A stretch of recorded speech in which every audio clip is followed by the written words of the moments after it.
Our next presenter is Pierre Herck from ASU School of Molecular Sciences, and Pierre is giving a presentation entitled Dust, Haboobs, No Burn Days, What is Up with Particle Pollution in the Phoenix Area? Pierre Herck Yeah. is a professor in the School of Molecular Sciences at Arizona State University. He has over 25 years of experience in environmental analytics applied to air and water pollution issues. Dr. Herck has a degree in chemical engineering from EHICS Strasbourg and MS and PhD degrees in environmental physical chemistry from Strasbourg University in France. Before joining the faculty at ASU, Dr. Herck was a postdoc and research scientist in the Atmospheric Science Department at Colorado State University. I'll hand it over to you. Okay, can you hear me, and do I share the correct screen? Looks good to me. Okay, good. Well, thank you very much. And it was great to see the previous presentation, and I'm actually going to talk about a lot of things that came actually up in that presentation. So it was exciting to see that there's a lot of interest in that. So I'm going to talk about air pollution in the Phoenix area, particularly particles, which means in the summertime, dust storms, haboobs, and in the wintertime, it means no burn days and winter smog events. And so just a very quick outline to see what you can expect in the talk. I will professor a little bit at the beginning to just talk about where particles are from and how this will actually impact what they are and their lifetime, their impact on health. Then I will really focus on Phoenix and I will talk a lot about dust storms and even about pathogens in dusts, and then in wintertime events. And I will end up talking about what we can do to protect ourselves against particles through filtration. So first off, why do we care about particles? I mean, I assume pretty much all of you live in Arizona, so you're very familiar with dust storms. And so dust storms have two issues. There is the issue of blowing dust, reduced visibility, and accidents. Actually, dust storms cause quite a few fatalities every year because of accident in reduced visibility. But then there's also, if you want to travel, there's also impact on airplane traffic, if you think about haboobs. And so there are these physical impacts on our daily lives by dust. But then there are also health impacts. Air pollutants in general, but particles in particular, contribute to all kinds of diseases. The obvious ones are lung diseases. Like here you see that they are contributing to lung cancer or other ailments. But then also it goes beyond lung diseases and impact on our respiratory system by impacting our cardiovascular system. And so they contribute to heart disease and to strokes. And then, as we heard in the previous talk about the impact on potential transport of pathogens, well, for humans in particular, in human health and living in the Southwest, we are really worried, mostly recently, how these dust storms or the extreme cases of haboobs can contribute to diseases such as valley fever by increasing the exposure to the pathogens that cause these diseases. But let's start a little bit just talking about particles, where they are from, and about their size. Size really matters for particles. Atmospheric particles can be anywhere from about 1 nanometer in size all the way up to tens of nanometers, or maybe all the way up to 100 micrometers. So maybe all the way up to 100 micrometers. Of course, anything much larger than 50 micrometers will actually settle out quite rapidly. And so this is why often we are most interested in what is smaller, so has a little bit longer lifetime. If we look at this, so first let's look at the larger particles. It turns out most large particles are mechanically derived. These can be pollen that are freed by trees. These can be mineral particles, mineral dust particles, so dust that is getting lifted up by wind. So these are mechanical generation of particles. And then globally, not so much in Arizona, sea salt is actually a big component of atmospheric particles. And the sea salt forms or through bubble bursts at the surface of the ocean, or through actually like shore break and emission of droplets that then dry out. Now, a lot of these larger particles, they actually tend to settle out relatively quickly. And so they are a little bit more limited in terms of transport and how far they are being transported. Still, they do have some health effects. The health effects occurring because if we look at the particles that are actually smaller than 10 micrometers in size, they are able to penetrate your respiratory system. They make it through your throat and they actually get down to the level of your thorax. So we start seeing some of them actually penetrating into your respiratory system. Now, if we look at the other extreme, if you want, at the smallest particles, they tend to not be mechanically generated, but they are chemically generated. What does that mean? Well, often these particles come from fires, which are chemical reactions. Or this can be any kind of combustion, if it's wood combustion, if this is car combustion, or they can come from processes in the atmosphere.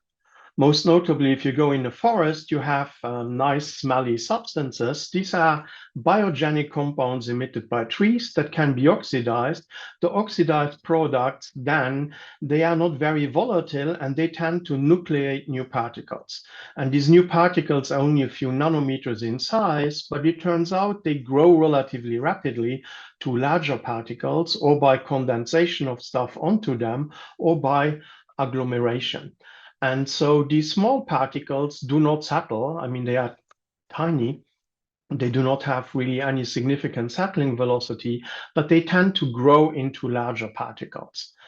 In terms of health effects, these things are a little concerning because we breathe them in and they really penetrate deep into your respiratory system, all the way into your alveoli. They can cross into the blood. On the good news, however, is many of the particles that we inhale, we also exhale them again in this size class, meaning that it has a relatively low retention.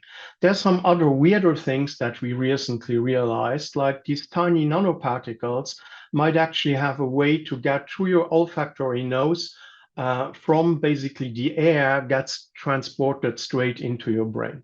But even if you inhale them to your lungs, they can cross into the blood and get translocated to other parts of your body. Now, the in-between category, the in-between size range, these are particles in the range of a few hundred nanometers all the way up to 2.5 micrometers.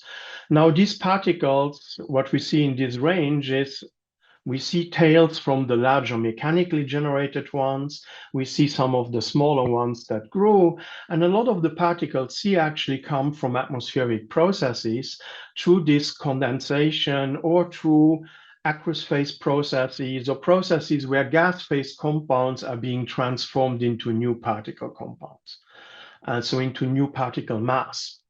And so a lot of these particles tend to be salt, but they can also be agglomerates of salts with organic compounds or just organic compounds, or the picture here on the left is actually a soot particle.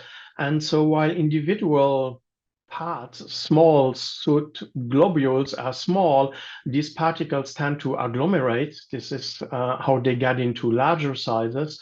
And then through atmospheric processes, they can become more compact, what you are seeing here. And so this particle range carries a lot of particle mass.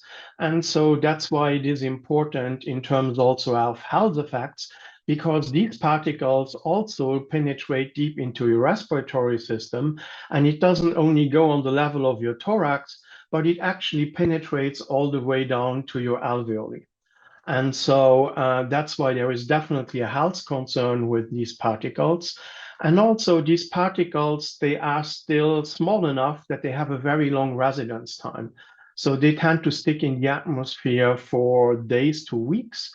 Average residence time is about 2 weeks. And so they can be transported over very long distances. And that's why they are very interesting in terms of health. Now, from a regulatory perspective, the federal government, through the National Ambient Air Quality Standards, regulates particulate matter. And it regulates both PM10 and PM2.5.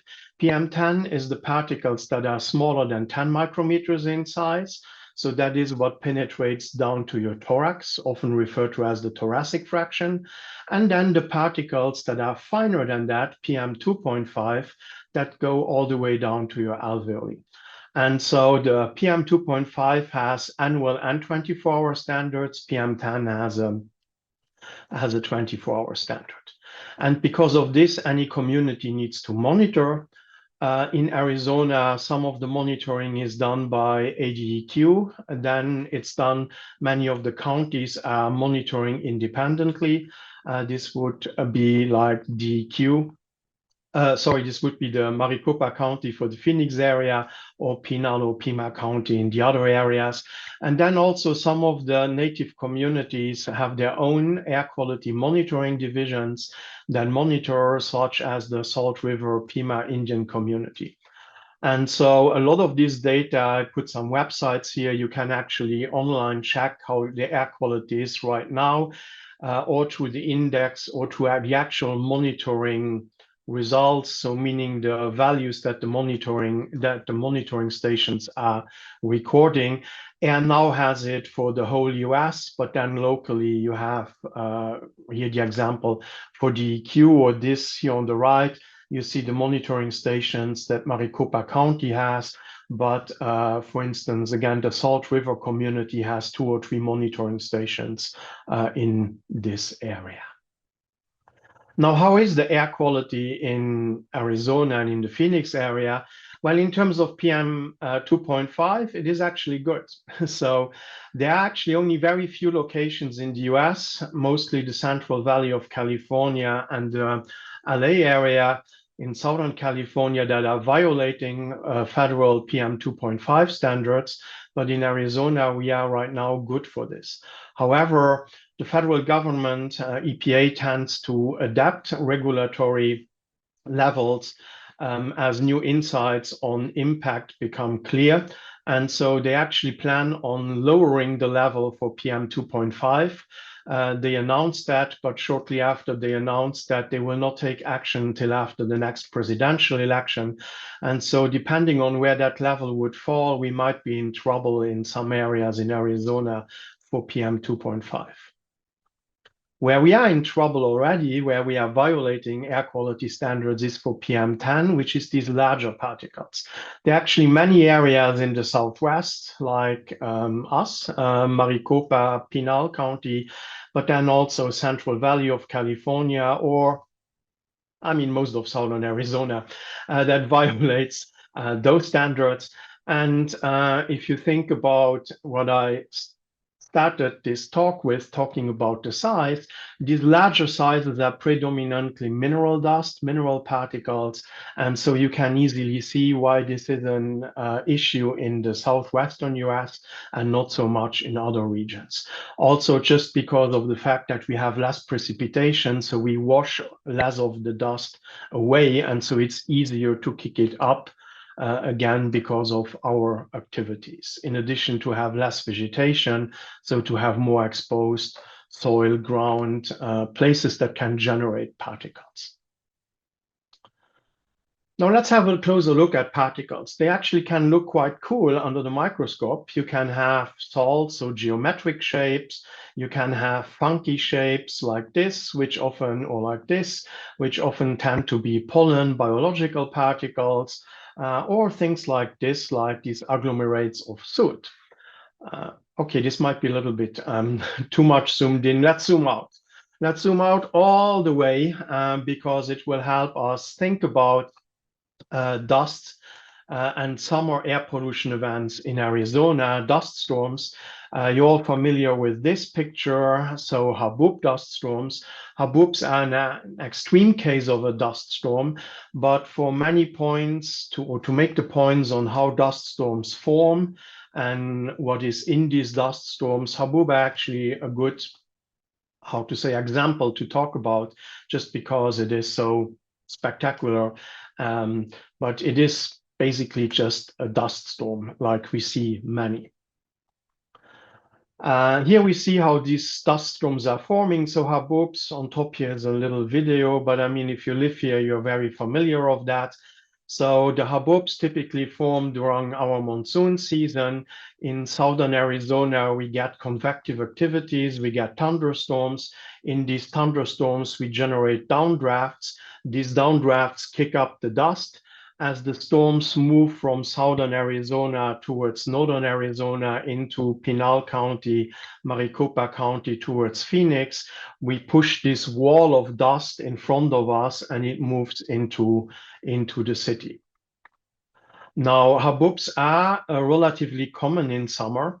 So on average, we have about 7 haboob events. They mostly occur during, again, the monsoon season, so July, August, September. Other dust events in the Phoenix area, this data here is for Tempe locally, the dust events occur pretty much year-round. So haboobs mostly in the summer, they have this pronounced wall of dust that moves through, but dust storms are year-round, and we see dozens of them. But there is a big variability from year to year. There's some discussion if dust storms are increasing, maybe with climate change and with haboobs are increasing. Many people are convinced that haboobs are increasing, but actually something interesting is going on. If you look at data, it doesn't really look that the incidence of haboobs is increasing, but what is it changing is that we all want to take cool pictures and post them on social media. And so people are very eager to take pictures of them. The TV stations send the helicopters out, film these very spectacular videos or so. And so 10, 15 years, this basically hadn't existed. And so on a typical day, if you are inside, if you're not outside, you might not even have realized that a haboob goes through. But now we're just much more aware of this because anybody has a camera in their cell phone and posts pictures of these events. So we all became these haboob hunters in the summer season to get really cool pictures of it. And that might be more why we are more aware of that than actually seeing really an increase in this kind of storm. Now, what's happening in this storm in terms of particles? Here I show for like during a day that there was a haboob in the late afternoon. We see the increase in particles, mostly PM10. So again, the larger particles, because they are principally mechanically dust generated, and haboobs is dust. And so in a haboob dust storm, the concentration increases rapidly to extremely high values. Remember that 24-hour standard of PM10 is 130. So here we go up to a few thousand micrograms of cubic meter, and we see often very reduced visibility because there are just so many particles. However, these events are very short duration. So typically after 1 or 2 hours, the concentrations come down substantially. And after 3 or 4 hours, we're basically down to typical ambient levels. Sometimes this decreases faster if after the haboob we actually get truly precipitation that then would wash it out. PM 2.5, so the smaller particles also increase a little bit, but not to the same extent as the larger particles. Now you wonder, of course, oh, so these haboobs are the source on why we are in air quality violation. No. The federal government actually has a provision that says that communities can apply to get a violation excluded for being an exceptional event. Exceptional event would be dust storms like haboobs, where there is a very high wind velocity.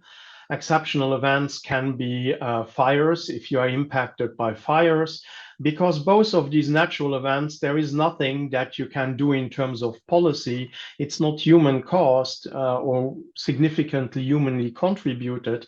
And this is why these events actually not counting against us.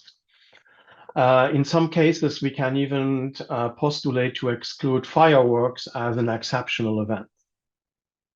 And this is why, for instance, we actually have air quality violations in Phoenix, but we don't have that many because we can exclude actually a lot of the dust events.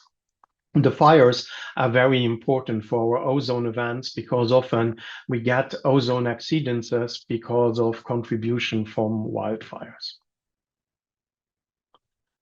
Now, if we look chemically what's happening in these events, here 24-hour samples from before, during, and after for Phoenix. And so overall, we see that our particles here are a mix of soil component, mineral dust, organic material, some salts, ammonium sulfate, ammonium nitrate, and an itsy bitsy bit of salt particles even here, also an itsy bitsy bit of EC, which is basically soot. What we're seeing in the Haboobs, we see an increase in the mineral component, which makes sense because it's just kicking up a lot of dust. But we also see kicking up a little bit more of the salts, which might have been deposited to atmospheric deposition before. Here, another example where my group studies a lot of air quality issues where we looked at that. And here, the main point I want to make is here we looked at some organic compounds that are coming from combustion. Some of it in black here is in the soil in Phoenix. And some of it is like background. We look at different ratios. So if the ratio, depending on how the ratios of these compounds are, the background looks different from the local soil. And what we clearly can see is that some haboobs are more like background soil composition, meaning that haboobs bring a lot of regional soil, regional material in, versus the dust storms tend to bring in the localized, they kick up more the local dust. So big Haboob dust storm brings in a lot of material from Pinal County, if you want, into Maricopa, versus the local dusts, it is much more, it tends to be more the local material that gets kicked up. But these Haboob dust storms also deposit a lot of material, and particularly Haboobs deposit a lot of dust. And so from the previous talk, this will be important if you think about pathogens.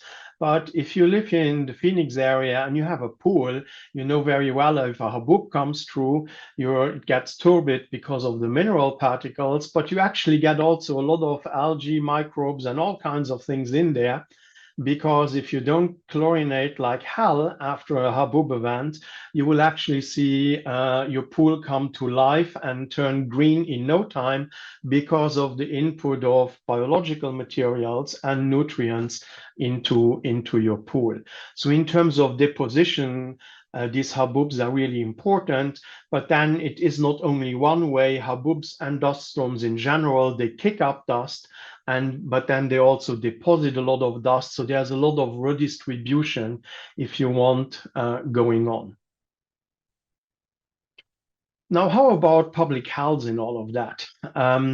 So in these haboob events, of course, locally, instantaneously, you have a very high acute exposure to PM 2.5 and PM 10. So these particles go down to your lungs.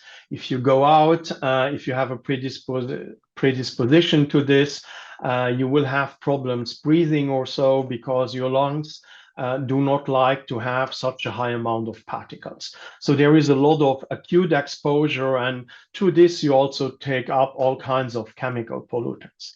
But then right now, there's also a lot of work going on to try and understand, particularly in Arizona or in the Southwest in general, what haboobs or dust storms might bring in terms of pathogens.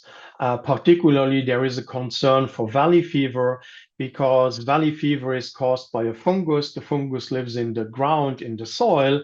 And so if we have these events that kick up a lot of soil, if this is a haboob or if this is a normal dust storm, you can't just assume that there are actually more spores of the fungus in the air. And so you have a higher potential to expose them. A lot of work is going on. Recently, actually, Arizona put quite some money in that because the federal government is a little less interested in that because valley fever, for instance, is a relatively local problem in the Southwest, with more than half of all the US cases of valley fever occurring in Maricopa County. But there is a lot of local efforts now to further study the issue. With that work, we did some work in Pinal County, which made me think that this relates a lot to the previous speaker had on irrigation and we actually worked with microbiologists to actually characterize the air microbiome. So there's actually a rich microbial community diversity in the air, and we threw everything we had here they see you at that. And so we were looking at DNA, plant DNA, which would then correspond to, let's say, pollen, plant fragments in the air. And we see there's quite a bit. We see like here in basically 1 million of DNA fragments per cubic meters of air. Depending on the season, particularly cotton harvest season, you see a lot of cotton DNA in the air. Then you also see, if you look at other species, you find some insect DNA, you find protist DNA in the air that again would relate to that some of these things can get transported through the air. And then a very rich microbial diversity with up to, again, 1 million gene copies in a cubic meter of air at some times, with a very big diversity. We actually also, I'm not showing that here, we actually found the spores of the cocci that cause valley fever. We found a rich diversity of viruses that are plant viruses that are impacting animals, and also human viruses. And then we also actually found some antibiotic-resistant genes in the air down there in Pinal County. And then right now we have flu season, and from COVID, I mean, you all know that viruses, even respiratory viruses, transmit through the air. Now, what are our mitigation options for this dust? So they are there, they are transporting all kinds of stuff. What can we do against it? Well, you live in the Phoenix area, and so or Arizona, southern Arizona, and you're very familiar with this. So one dust mitigation is to just use water. Now, this is not a very good mitigation way because it doesn't last. It's not permanent, or it doesn't even last very long. Plus, it is a very bad use of water in a region where we already don't have much water. And so recently, there's really a lot of work done to come up with other methods. You might have heard in the news sometimes that they put gorilla snot next to highways. That's like a more chemical treatment. But there are ideas to regenerate desert crust. And so if you go to the natural desert actually has a natural crust. And so the natural desert, even in a high wind, doesn't generate a lot of dust. It generates a little bit because you have a little bit of dust on top, but it is not the same than a field, particularly a plowed field, or if you think about any construction activities. So actually, natural desert, Sonoran desert, has a natural crust and doesn't generate much fugitive dust.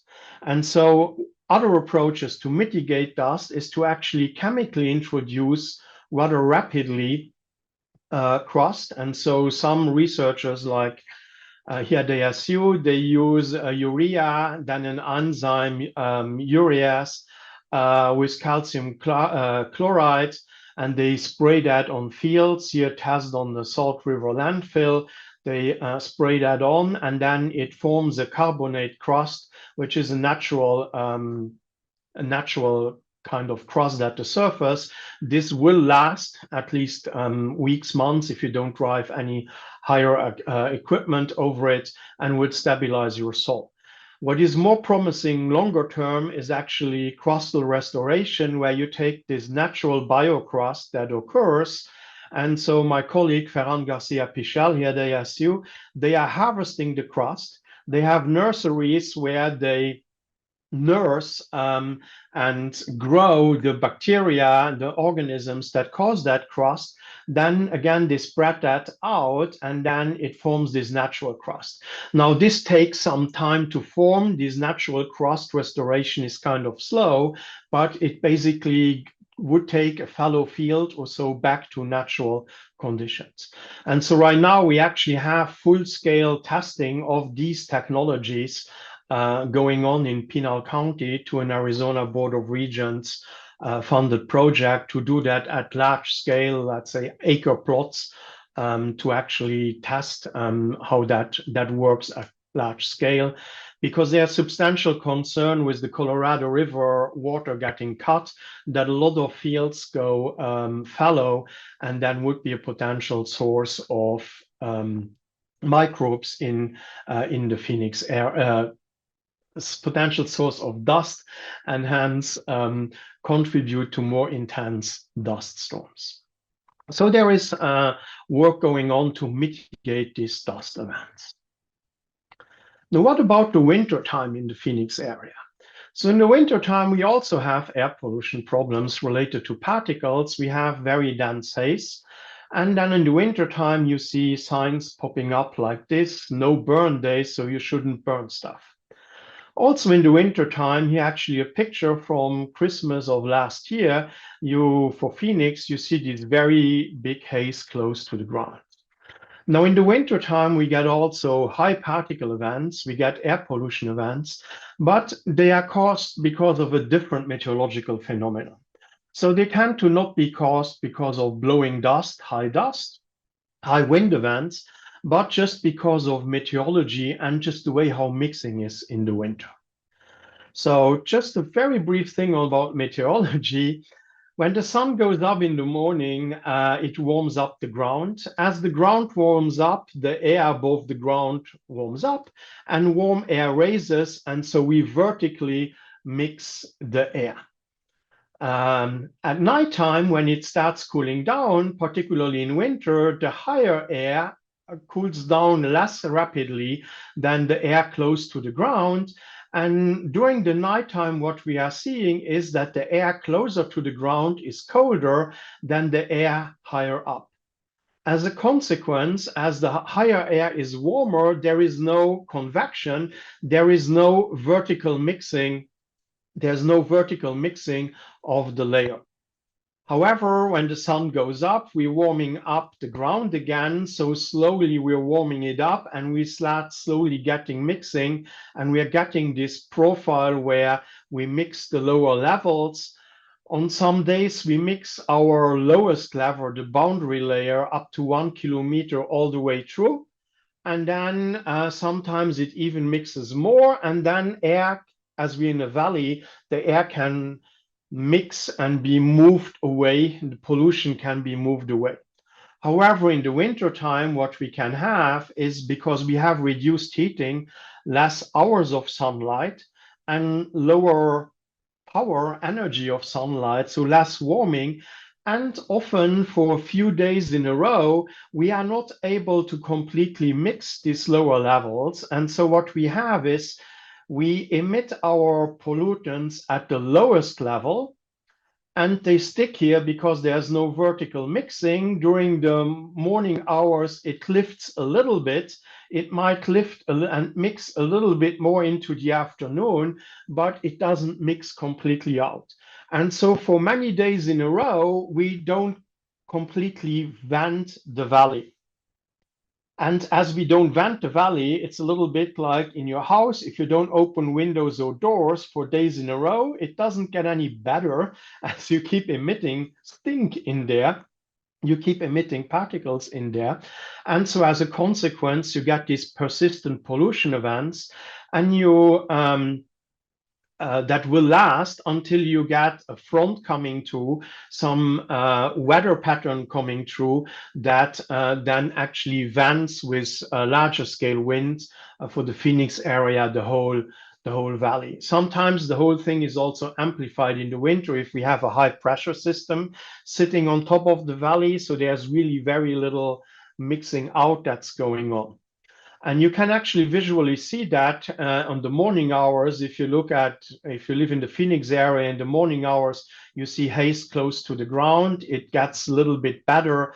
And then right now in the afternoon, you see less localized haze, it goes more up. But again, you can have days where this cycle just repeats. And these are days where we're building up substantial pollution, because what happens, we just keep emitting particles. Particles in the Phoenix area, mostly, that then are humanly generated, are then a lot of these PM 2.5, which a lot of it comes from vehicles. And in the winter, while we drive to work, but in the winter, what we're doing too is we sometimes light our backyard bonfire. We light our fireplaces, particularly with wood. And so this contributes substantially then particles into the air. And so this is why there is no burn day, because if there is no ventilation, we add substantial more sources of particles in the air that doesn't mix, and that creates these pollution events. And then, of course, over the holidays, there's a little bit of this going on too.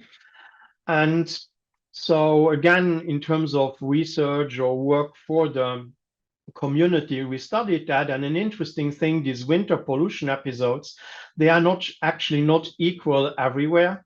And so we did a study looking at sites in South Phoenix versus a controlled site in Tempe. So they are relatively close to each other in the same urban area, but the South Phoenix side tend to be higher minority communities, lower income communities. And what we saw over in the winter time, first concentrations were quite high. And then we saw that typically the South Phoenix sites had a higher concentration of particles than the Tempe site.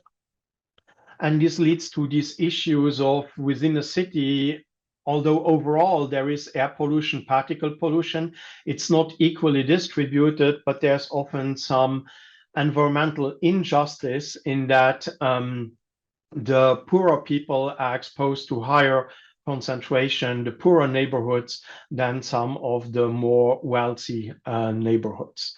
In the case here, actually, it was interesting because we were measuring over Christmas and New Year. And so we actually saw a spike in particles on New Year's Day. These particles were collected between midnight and midnight. And if we look at the chemical composition, we actually saw that iron didn't really change to the period. Iron is something in the air that comes from dust, but we see clear impact with clear spiking concentrations of potassium, barium, and copper. As examples, see also some other elements, but actually copper is the blue color in the fireworks, barium is the green color, and potassium is from potassium nitrate, from the black powder that drives the firework. And so you see substantial concentrations, even over 24 hours, of these elements because of fireworks, which again would be the impact of an exceptional event on the air quality. But this is our winter episodes. And then in the winter, and so I want to conclude here with some more interesting, some more novel considerations. Cars are in the winter pollution episodes, which are these finer particles, big contributors to that. And so we might all think that, well, if it's the cars, there are more and more Tesla's electrical vehicles, so overall the air quality should be improving because of electrical vehicles. Makes sense, no? Because after all, a lot of it is tailpipe emissions. And so an electrical vehicle doesn't have tailpipe emissions. Let's drive around in our Tesla here, and it doesn't have a tailpipe, so there are no tailpipe emissions. But it drives around, and so it kicks up dust. And so even electrical vehicles kick up dust. Then your tires are wearing down. What happens when you drive your car? The tires, you need to change them because they wear down. What is happening? Well, the tire material, the rubber gets abraded, and these actually particles that will be emitted that are contributing to urban dust and that are contributing to urban particles. The same actually for your brake pads, they are wearing down and contributing to ambient particles. And so electrical vehicles, even if we replace all our cars by electrical, we don't have tailpipe emissions, but we always have to consider that electrical vehicles still kick up dust, have brake and tire wear. Actually, electrical vehicles, because they are heavier than internal combustion engines and then vehicles, and because some of them have a higher torque, a higher acceleration, they actually emit more tire wear and might emit more brake wear than some of the other particles. So that is a new consideration. And actually, the rubber from the tires contributes to plastic in the environment. And if we measure, we actually see also plastic in the air. You all hear about microplastics all around. Well, there's plastic in the air. We measured this in Tempe. Again, we looked at that. We saw predominantly fibers nearly year-round, not huge, but at least about one particle, a little less than one clear fiber per cubic meter of air. So it is definitely there. And the air is definitely a transport mechanism also for these microplastics. So to conclude my talk, so I'm telling you that there's brake wear in the air, that you breathe it in. There are all these potential pathogens in the air. How do we protect ourselves against that? Well, there are some protections that we are actually using already.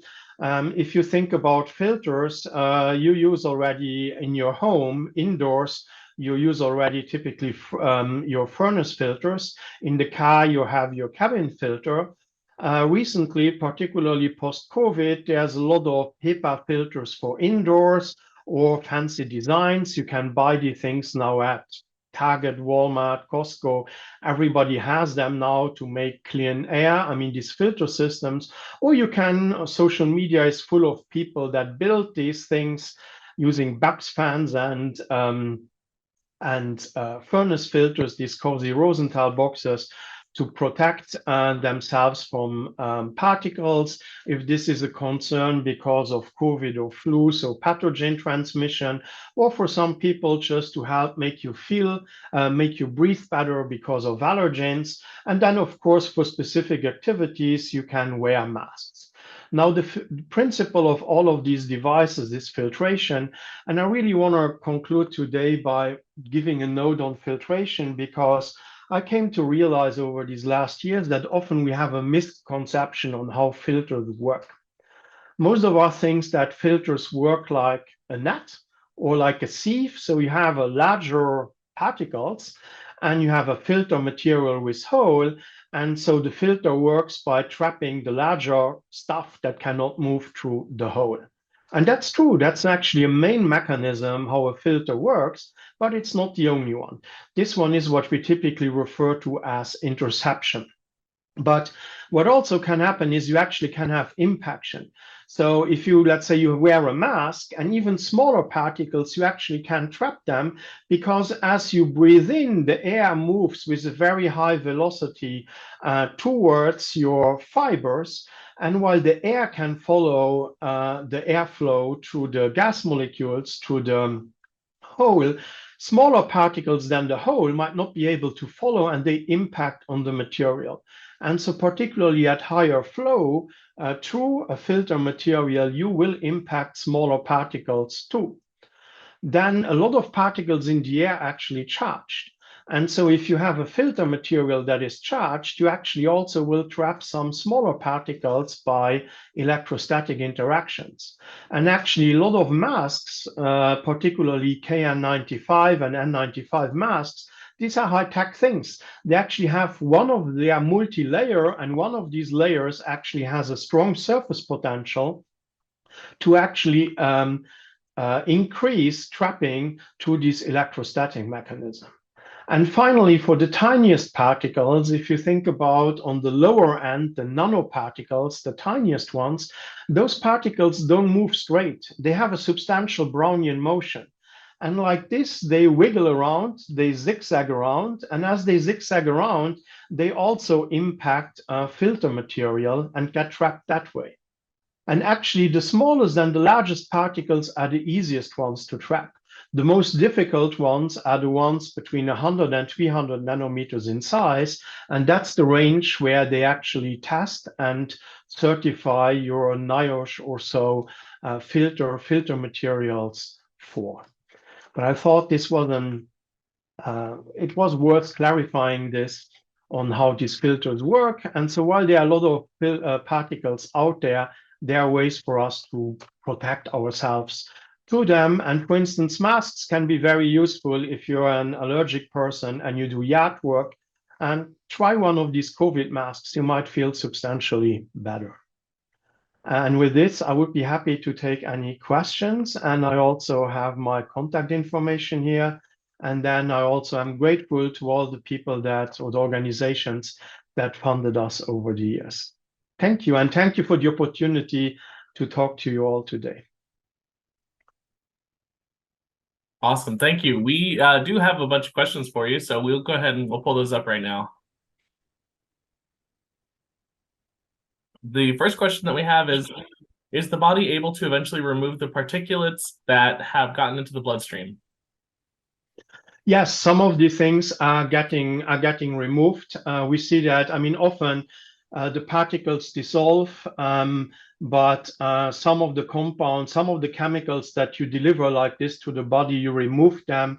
A good example is we were looking at firefighter exposure to some carcinogens, which are PHs, and you could actually track their exposure, which was through breathing, by looking at urinary metabolites. So the doctors were able to track like this that, yeah, I mean, some of the things you take them in, you remove them. There recently was some concern, although these studies are a little debated, where they did dissections of brains of animals and even people, and they saw soot deposit in brains in some tissues in, I think it was Mexico City, that actually made people really nervous that particles like this could contribute to neurodegenerative diseases by depositing material that could nucleate plaques in the brain and like this contribute to that. But that's all very hypothetical at this stage. Interesting. Does housing air conditioning or heating help or lessen air concentrations inside dwellings? Both. So one problem for indoor air quality is if you actually measure air quality in your house, many people get these little widgets now to measure. In most of our houses here in Arizona, air quality is worse indoor than outdoors because our houses are hermetically sealed. So to save on, to have energy savings in summer, it wouldn't occur to you to open your window or so for longer periods of time. And so we recirculate the air a lot. And so so it's not air conditioning or heating by themselves, but it's the fact that we recirculate and we completely hermetically close our houses, that air quality, not only particles, but even CO2 and other things actually going up substantially in your house, depending on your activities, because you don't exchange the air with the outside. All right.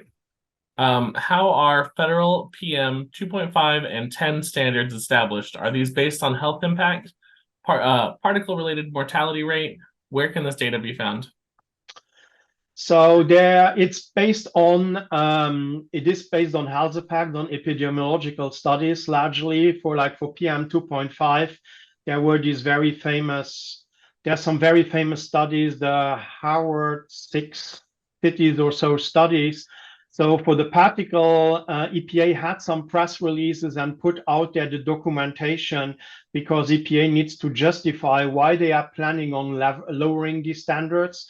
And so some of this information is on the EPA websites with the information in order to change, I mean, with that request to change that standards. Okay. The next question is, are the metal salt concentrations adjusted for an average of all locations, or is it the airport alone? Oh, was that for the, okay, that was that one study. These were air samples at these different places and just ambient air. So how much metal per cubic meter of air? It was not adjusted anywhere for airport or anything like that. It was just the air concentration at the measurement point. So just how many micrograms per cubic meter of air or nanograms per cubic meter of air. Awesome. What causes the increase in particles in the poor neighborhoods? So often the poorer neighborhoods, they are more likely to be closer to industry or so to the emission sources. Because, I mean, you will not build an $5 million mansion 300 feet away from, let's say, a scrap metal operation or so. So you have, because also a lot of the particle emission might not necessarily be huge industry, but that can also be these smaller, more mom and pop kind of enterprises too that can emit particles out there, or closer to highways or so, because again, you will not build a $3 million mansion right next to a highway. Certainly makes sense. Could the crust used in large scales help mitigate the dust storms? How long would this take? That's what we're trying to find out. So a lot of these things were like research, and so actually the plots now to the work that we're doing right now in Pinal County, the sizes of the plots start getting big, 1 acre, and we are having arrays of sensors around to see what it actually does in terms of air entrainment. And so the idea is, yes, I mean, in principle, it should be doing that. We just need to see how to do that at scale. And then also in terms of the biological crusts, to see how long this might take. And so we are treating some plots with the chemical approach, and we are treating some plots with the biological approach. And so we hope to gain insights into that. All right. Next question is, when looking at South Phoenix and determining social impact based on income, have you considered more affluent areas within that testing area? No, we didn't go on on the smaller size scale. So this year was really just two sides and one side, and it was related to other work that was happening at the same time. But there are more and more studies on that. And so recently, in terms of air quality, a game changer was that there is a lot of low-cost sensors out there that are now of higher quality. And so you can now make networks with many more measurement locations. And so I'm not sure any of this is going on in Phoenix, but in many other cities, they are going to smaller and smaller scales to figure that out. Also, I should mention, in all of fairness, I talked today really about particles. Interestingly, for the Phoenix area, for instance, for ozone, this doesn't hold up, because as ozone needs some time to form and to react, for the Phoenix area, some of the highest concentrations actually not in South Phoenix or so, but it's in the outflow of the city, and actually Fountain Hills often has quite high concentrations, which would be an affluent area. It's just the dynamics of that pollutant are a little different, and that plays in there. All right. Comments on viability of PCR-identified spore pathogens in air samples, effects of high soil surface temps and UV exposure. Valley fever hasn't crossed oceans. Excellent point. Yeah, anything we show on pathogens, it's DNA, so it doesn't mean that it's viable. For valley fever, we didn't do any. We are working a lot with doctors right now. locally, it seems definitely viable because, again, that's the mechanism of transmission that we know right now. How this is longer term, we don't know.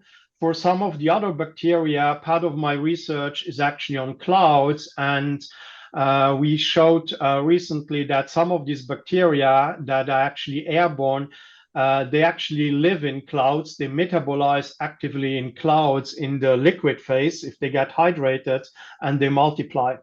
And so, but all of this is ongoing research right now. And so for the pathogens, we don't know how long the cocci would, the fungal spores would stay viable.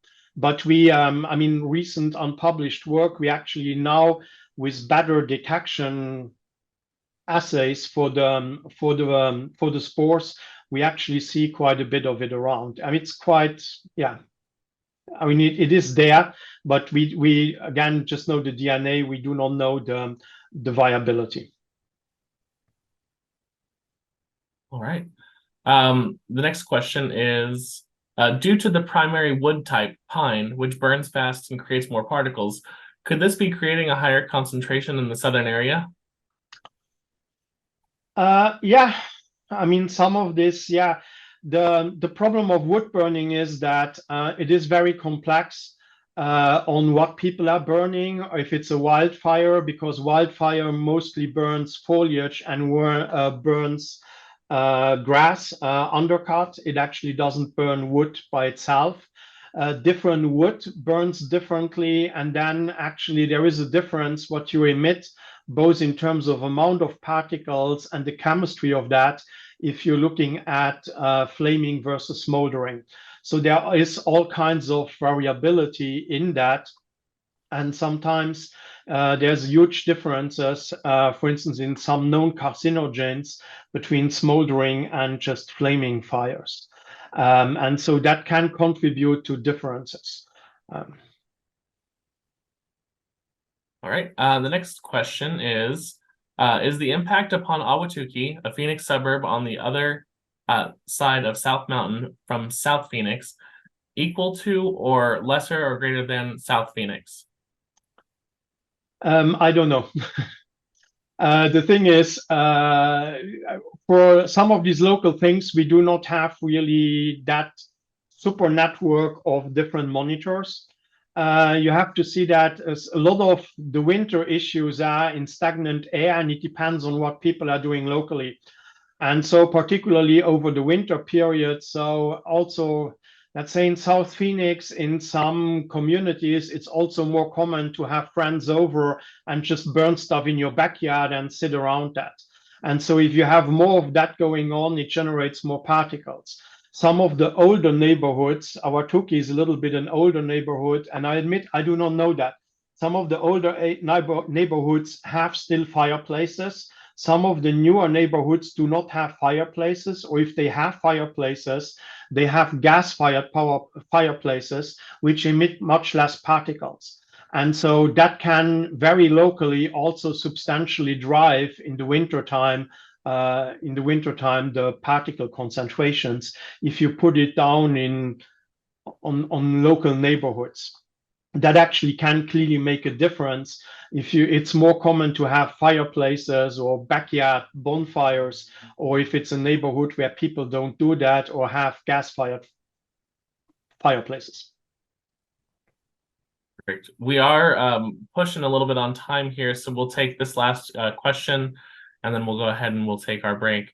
Have reduction methods as simple as air sprays or aerial filters, especially in high concentration focus areas, been developed or conceptualized? Dirigible mats? No, normally not, because I mean the problem is the air is so big, so much blows around. So for dust control, sometimes what people try to do is to do a little bit of natural dust control. So you would plant hedges, you would plant vegetation, which will able, if you are worried about dust, to actually act as a screen a little bit. So there is that. And then for actually an interesting thing for fogs or clouds, people put giant nets to harvest those. But for particles, for dust, it might work, but then again, if Haboob comes, it's hopeless anyways, or the scale of the dust storms is very, very big. And for these winter episodes, it's the smaller particles. They're anyways more difficult to get by any such approach.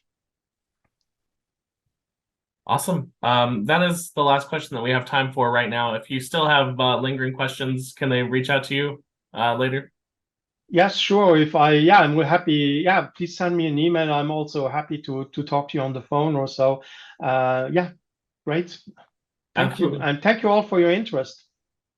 Fantastic. Thank you so much for your fantastic presentation, and we really appreciate you taking the time out of your day to come and be with us.